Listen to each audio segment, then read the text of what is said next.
Do you think that we have a higher standard of authenticity or what's genuine? I certainly think we have a higher standard of authenticity, and I've gotten in trouble myself for that because, telling someone why they're wrong and explaining it in detail, that is seen as being rude, and it's like, but now you've learned something new. If someone said that to me, I would be great. That would be great. I call this the flowers effect. So I will tell somebody in great detail everything that's wrong with them or their business, often with a PowerPoint and multiple Excel spreadsheets. And then I'm like, they're totally going to send me flowers.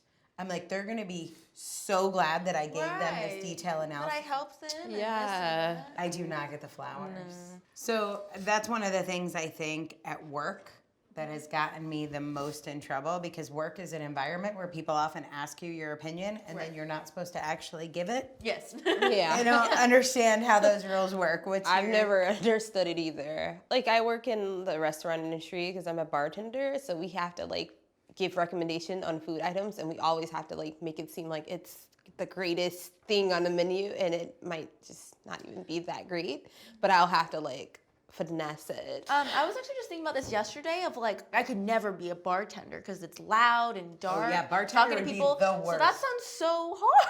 I mean, my general reason for getting into it, because I was like, oh, I'm a student, I need the money, it's fast, it's flexible. There's a lot of pros.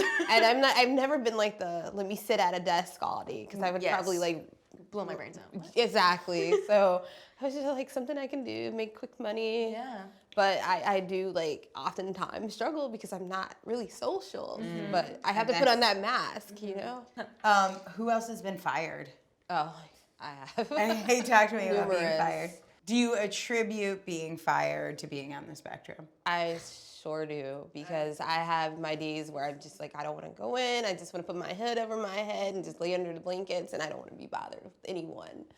Or it's just the job can be overwhelming, because I work in the restaurant industry, and I've cried on my jobs, I've broken down, and they're looking at me what is wrong with her? I mean, one year I was working at a yogurt shop, and they make you mix the stuff and do and I couldn't remember directions. I'm like, how do I do this? And I start crying, and she's like, you're fired.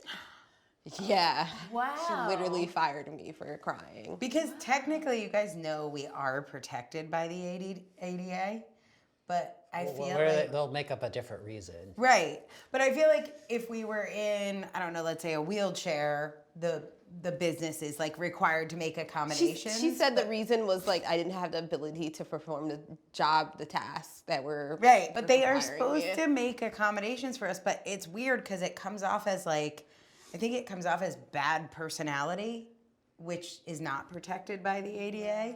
It comes You're off not a as team player. Oh yes. Yeah. What team are we on? It's a yogurt shop. Right. Yeah. What about you? You've been fired? I definitely have a lot of trouble getting a job. I'm pretty good. Once I get it, I'm pretty good at keeping a job, and for the most part, I do always get in trouble a lot for ridiculous, silly things. But I definitely have a lot of trouble getting the job. I'm horrible at interviews. I am just so pitiful at them. Why do you think you're bad at interviews? Is it that you're nervous or? No, I just don't come across well. I'm not that talkative, warm, friendly person. I'm not a personality that people want to hire. I'm the kind of person that's you have to get me in the job and then you'll see that I'm great at it. I'm not going to get hired because of my super Sunny cool charisma. disposition. And I mean I can be a sunny person, but I'm a lot quieter at work. I'm I can do this job because I can do the job. Not because I can schmooze my way through things, but they want people that can almost schmooze their way through things, Yes, I'm low on the schmooze. Yeah. Yeah, I had a manager who's you need to be more talkative. You need to be able to go up to the guest and speak to them. And I'm just What about you? Have you been fired or? I'm sure I've annoyed people that I've worked with. I mean, I've done a lot of work where I can't really get fired so much, or a lot of stuff I've done is I'm the boss sort of. And as an actor, you play the part, and as long as you can play the part, they sort of expect you to be weird. One thing is that I am good at the interview process, I think, probably, just because it's easy to do it for like however long an interview is. It's when it's like a constant thing, and then that's when the things start cropping up, you know? Yeah, It's that's like you my have to- problem. yeah, see.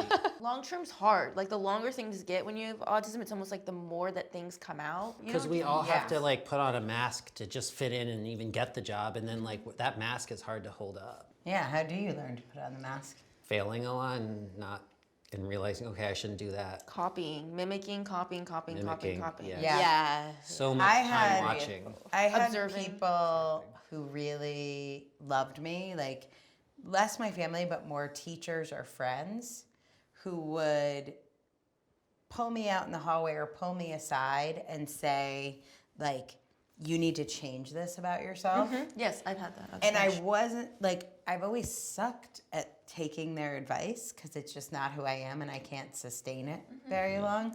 But I wanted to follow their advice. Like, I got that people wanted me to be successful. So they'd be like, in a meeting, don't express your opinion.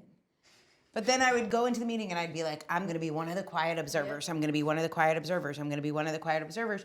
And then someone would look at me and say, what's your opinion? And then it would just, it was like, You asked. oh, but they asked how would I, and then, but you're supposed to be like, yeah, I agree with Shayna. Yeah. And and so I would always find myself like shooting myself in the foot, even though people did tell me how I should act. Yeah. There's no way that I could stop all the bad things and keep the good things. And that's actually how I started the Author Incubator, was when I started to love myself. And I started to say, oh, I guess the bad things like aren't really bad and the good things aren't really good. I think it's just who I am.